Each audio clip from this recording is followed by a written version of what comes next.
You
were on set pretty well every day. Can you tell everybody how that was and how you felt about it? You had to learn a lot of lines. Well, the first day I was extremely nervous. I saw there's a U-Haul crew farm park. So, this is going to be the set. The second day, apparently, we were shooting with my mom and dad. And, I think Margaret's character really just get into it. Margaret flew down from San Francisco to attend casting. And so, remember when you two met? What do you tell? I did. The moment I saw her, there's an inner witness. So she's actually the first lady I saw. And I feel very peaceful. So that's how the Lord talks to me. So that was that. Thank you. Okay, just pass it to Nathan. All right, so Nathan, what about you? You also on set, you had to portray Ted. I can't remember, had you met him before the shooting started? I know you met him when he came to set also. Yeah, I called Ted, I think 2 or 3 times and kind of got his background of his story about who he was. And he told some pretty amazing stories, but he was a little secretive about some things. So I kind of got in there with him a little bit, and then there's some things that I do not kind of touch on. But he had so many great things to say about Margaret and how much he loved her and cared for her. So for me, kind of going into this, I just really wanted to be very supportive of Margaret in the movie and just be that loving soul for her. He said, I'm going to make a movie. And so we hired Josh Nadler. Where are you, Josh? Put up your hand. Oh, there he is. There's the writer right there. He wrote it. Yeah, you want to stand up? Okay, we can give him. He wrote this whole thing.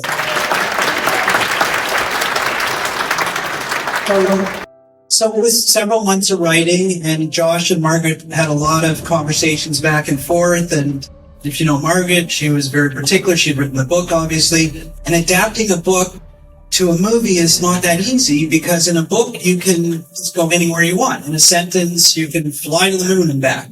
But on screen, it's very difficult to do that. So containing the movie to an hour and a half and telling sort of the poignant things in her life was tricky, because first you have to decide what you're going to do, and then you have to contain it to sort of a time frame. As you know, if you've read the book, it's her whole life. Here we contain it to kind of a 5-year span. And that's for a couple of reasons, by the way. It's to keep it an hour and a half on screen. It's also to keep it within budget, so you don't have to hire 3 or 4 actors to play Margaret. You can hire one who can play a 5-year span. So there's a lot of things you do when you're doing independent movie making. But here's the funny thing. So Margaret said, okay, now we have the script and we need a director. And Margaret said to me, Jeff, I have 2 criteria for a director. Do you remember what that was? to be on budget and to be on time. No. That is not what you said to me. That's what I said to you. Well, I'm going to tell you what you actually said. The director we hire has to be Asian and they have to be Christian. And that is because only an Asian can understand Asian culture and only a Christian can understand Christian culture. Well, guess what? I'm not Asian and I'm Jewish. Now, then I said, and it's very important to stay on time and on budget. But I think, with your help and maybe God's help and all of the cultural stuff that you imparted on us, I think we nailed it. I think Jack did a fantastic job. Fantastic. And I just wanted to tell that I wasn't looking at that necessarily, but I thought it was really cute. Because making this is what we would call a low budget independent movie relative to Hollywood standards.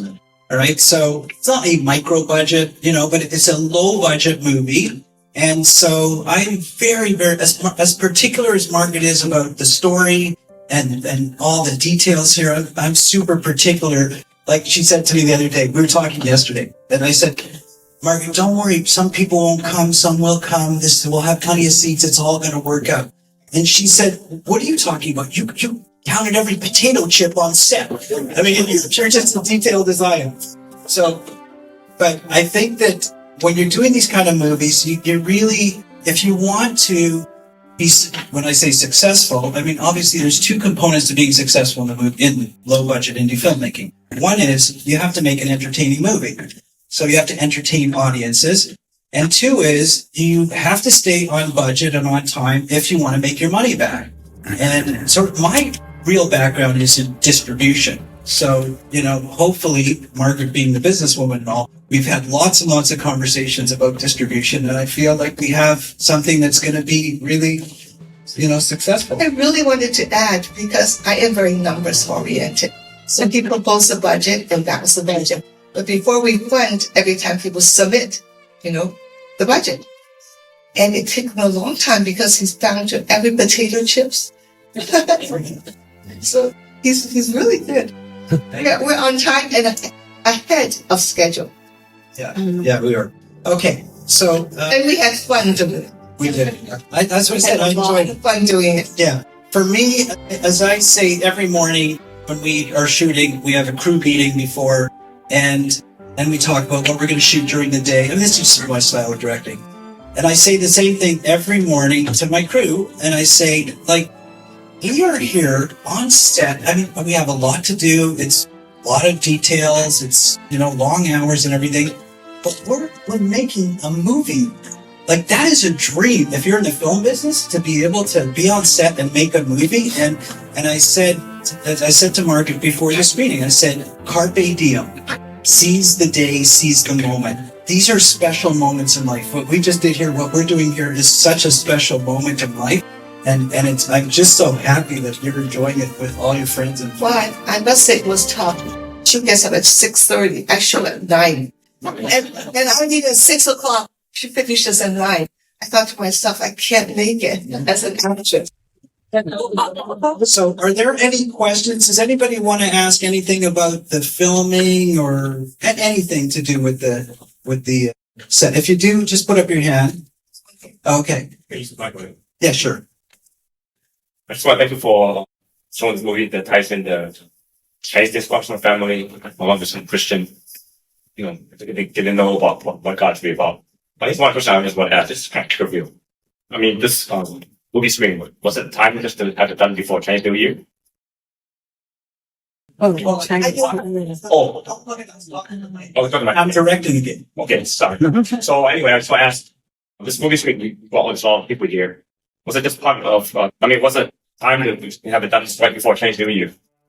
Oh, before Chinese New Year. Was it time for that? Yeah. What did you do when you scheduled this movie screening? Was it? Did we schedule it before Chinese New Year? No, actually, we finished on time, as we said, and then Jack wanted to have a private viewing And Herbst, I checked with many theaters. Herbst is the only one available, so this time is coincidental. Yeah, that's my question then. Coincidental. The truth, you didn't want me to say this, but I actually wanted to have the screening next week. Do you know why? You know why. Uh-huh. Tell them, because it's Margaret's birthday next week.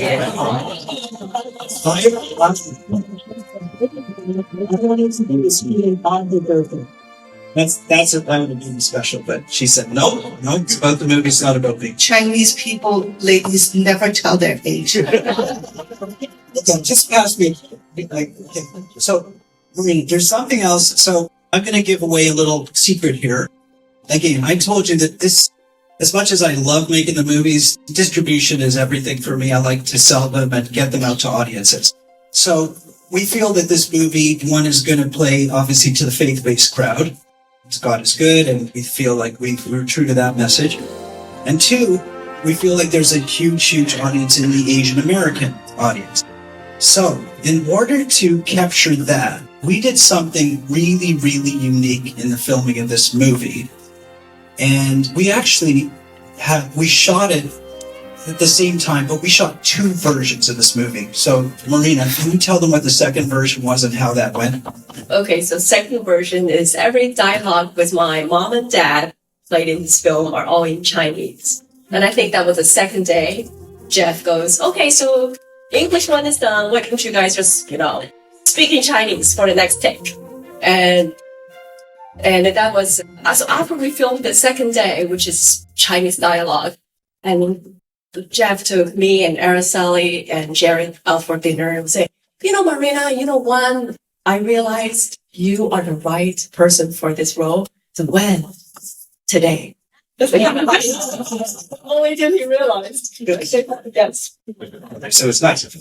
So literally on set, on the first date, Marina speaks perfect Mandarin. And she teaches it. She teaches it to little kids. So she's perfect at that. And I thought, wait a second, we're filming a movie. We have all these Chinese characters who speak Mandarin. And I literally went up to Marina on set and I said, can we, after we shoot the English version, can we reset the cameras and can you do it all in Chinese? And she said, are you kidding? And I said, no, for real. And that's what we did. Every time there were two Asian characters or three in a scene, we have the authentic Chinese version. Now, we haven't edited that yet, but we intend to edit that. So we have a second version that can go out and we can mix and match. You know how sometimes in movies, you've got them speaking their language and it's subtitled in English? Well, we could do whatever we want. English, Chinese subtitle. We can keep it all English. We can keep it all Chinese. And I think it's going to be special. But when we were doing that, of course, I don't speak Chinese, but we're Mandarin. And so I would say to Brina, okay, can you do the take and then let me know? And so we would do the take and I'd say, is that good? No, Jeff, we need to do it again. Do it again. I think we did it at the beginning of the film too, when you walked out on stage, I remember. And then for the end of the film too, the walk out on the stage. And then Margaret would be on the side and Jeff would be like, is that good? Good. So that's another way you knew how it was getting. So Margaret, you did come, a lot of you in this room were in the Bible scene, the Bible study, the two scenes there, which thank you for coming. So you all flew down to San Diego and Margaret, you came for a couple of weeks. So tell them what it was like. How'd you feel about being, seeing your movie actually being shot? It's really quite amazing. Ted was surprised that this movie came along, and I was surprised. So people ask me, am I excited? I'm still trying to get over it. So I would say that I'm really happy with it because the message is very clear. And as I said, it is a genuine testimony or a testament of God. And I'm a very ordinary person, but if God can do something out of a very ordinary person, then God can take anybody and make it into extraordinary. Well, I think that's what you become, extraordinary. Let's just say supernatural.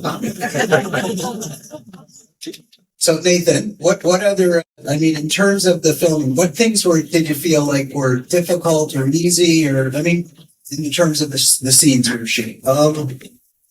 I'd say that the crew was was fantastic on this shoot. So coming to set and everybody was together. Everybody knew what they were going to do that day. Everything was set up and everything went very well for the shoot. So that was something I figured was going to happen, but sometimes you go to other sets and stuff and it's not as cohesive and doesn't work as good. So I feel like the film crew did a very good job of this. So that was great to have. So coming into set every day, you didn't have to worry about that. You knew everything was going to be lit well. Sound was going to be great. The locations were going to be great and the lighting was going to be perfect. So it was nice to go into that. And Marina, so you had to spend a month in San Diego away from your daughter and your husband. And so how was that? Well, my husband over there is really extremely supportive. The moment I was so excited of getting this gig, and second, after a second, I was like, oh, but I have a 2.5-year-old. What am I going to do with her? And my husband was from home, and he would say, well, don't worry about it. We'll figure it out. You know, he had to sacrifice some time of his work, but he let me, my dream came true. So this isn't a question. I'm a real movie connoisseur, and as my wife can attest, watch movies all the time, and even Hallmark movies, all those. If you would have just showed me this movie without telling me it was a low budget movie, I would have never known. I mean, this movie was awesome. The acting was perfect. I mean, really loved this movie. Great movie. Thank you very much. That's brilliant. Thank you. So that's a good segue now, because I didn't know we'd have enough time. So I do want to mention. So James Coble, can you stand up? James did all the music, and I think he deserves it. And Scott, nobody saw you. Can you stand up too? So Scott Lessing's the cinematographer and editor. My right hand man. Sally was in the shadows before, but now the lights are on. Now you got to stand up. There's Araceli. And Josh, you already got your applause. Kelly's the production manager. Kelly, do you want to stand up? Okay. Now, there's many other people in the crew, but now I'd like all the actors to stand up. Now that you've seen the movie, you can recognize them. You'll see Sean there, the broker, and so the actors. Can all the actors stand up?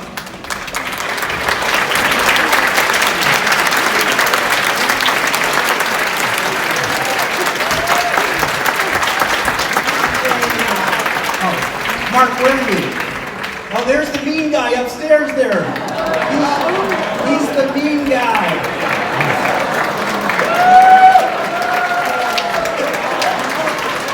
I said, Mark, don't worry, we'll protect you at dinner, it's okay.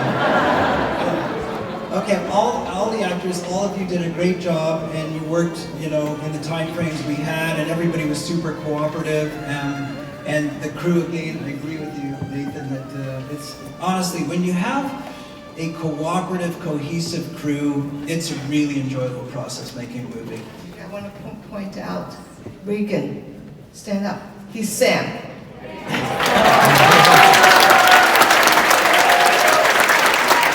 Magdalene, thank you for that.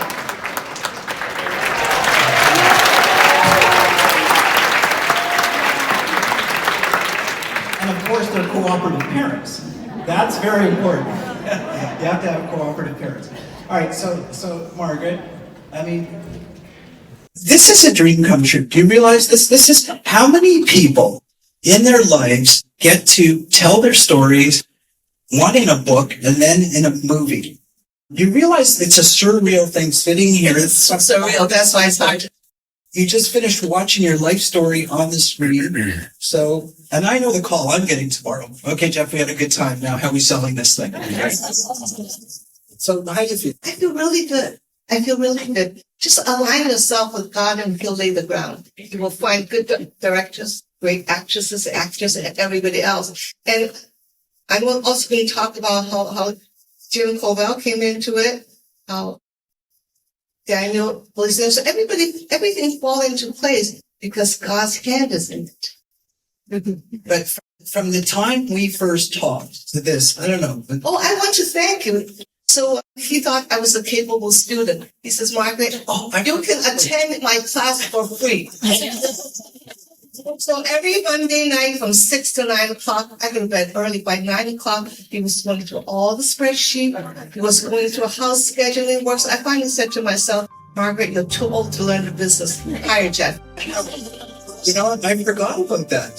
So Too free. I took the whole semester. at that time, I was teaching the kind of what we call the business aspects of filmmaking, finance, marketing, distribute, all that stuff. And Margaret wanted to know it all.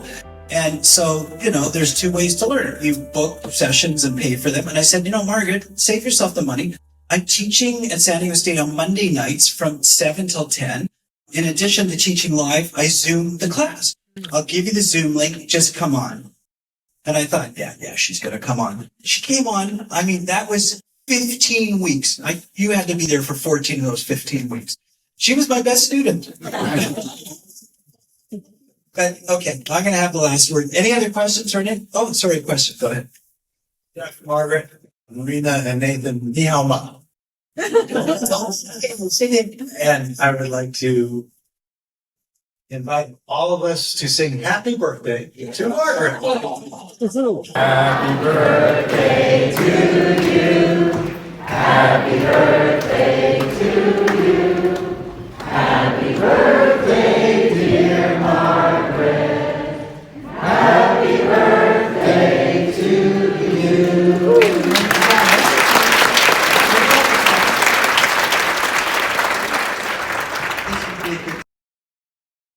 After singing happy birthday to Helen, there's a little presentation for you. Oh, Yeah. Okay, while you're doing that.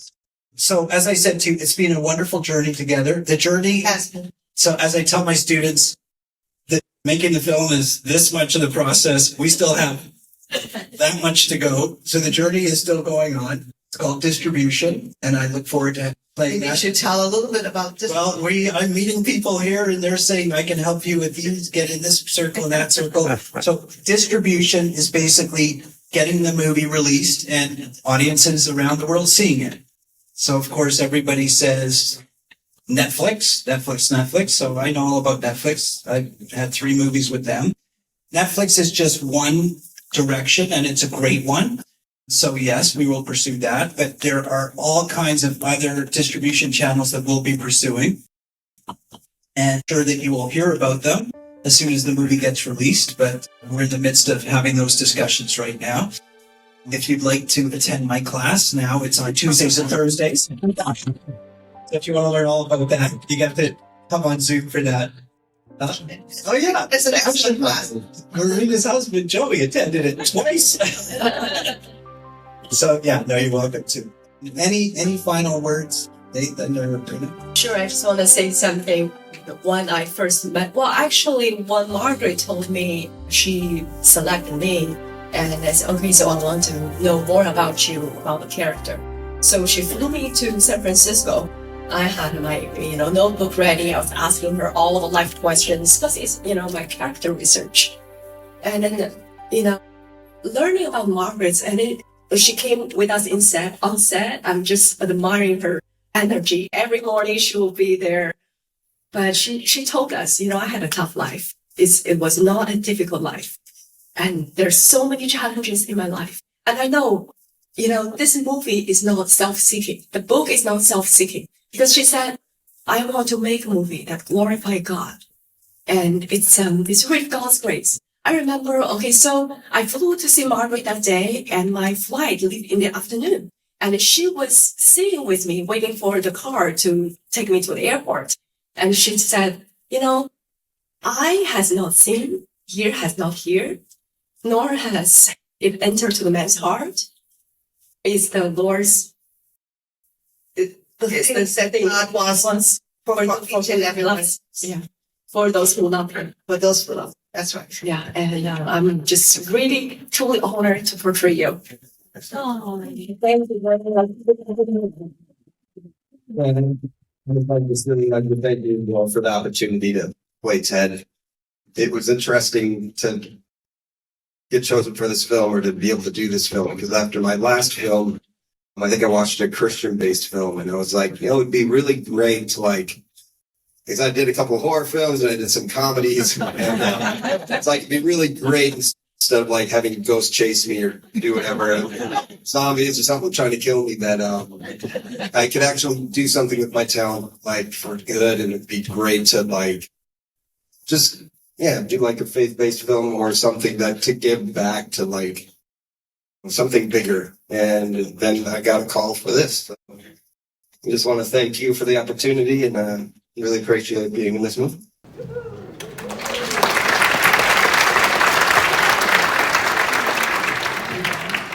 Okay, Margaret meets. Sorry, Nathan, you're missing out.